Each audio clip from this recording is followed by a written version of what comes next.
Kasabay ng paglagda ni Pangulong Noynoy Aquino sa Bangsamoro Framework Agreement, nagtipon-tipon ang ilang mga Muslim peace advocate at iba pang grupo sa Davao City.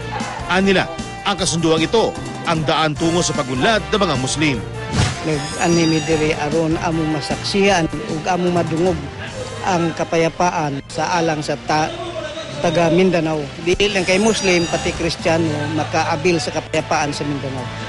Maging ang mga sundalo natuwa sa nilagdaang kasunduan dahil mas matututukan na umano nila ang seguridad ng bansa. Ito ay parang light at the end of the tunnel. Nakikita natin talagang patapos na rin ang mga conflict dito sa Mindanao. Ayon naman sa United Youth for Peace and Development, dahil sa framework agreement, mabibigyan na ng pansin ang daing ng mga Muslim.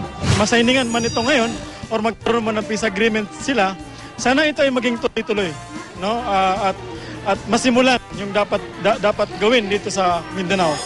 Ikinatuwa rin ng mahigit 7,000 Muslim sa Barangay Sirawan, Toril District, Davao City ang makasaysayang pagpirma sa kasunduan. Iya, kung natay kalinaw, ang atong mayo ng pagkatong pagtulog, ang atong economic, ang mga bata po nga maka-eskwela nagmayo kay na may waanay murag samok nga atong kahadlukan. Maging ang mga kabataang Muslim, umaasang aayos na rin ang kanilang kinabukasan dahil sa naturang hakbang ng gobyerno. Para sa kagandahan at kalinawan ng aming barangay Sirawan at pati na po ng lahat ng mga Muslim.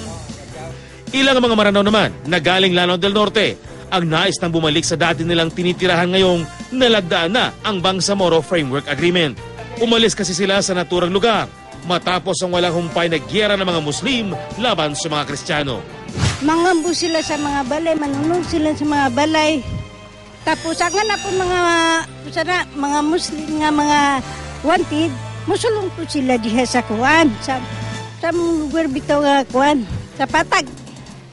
Diya sila magira. Diri nami.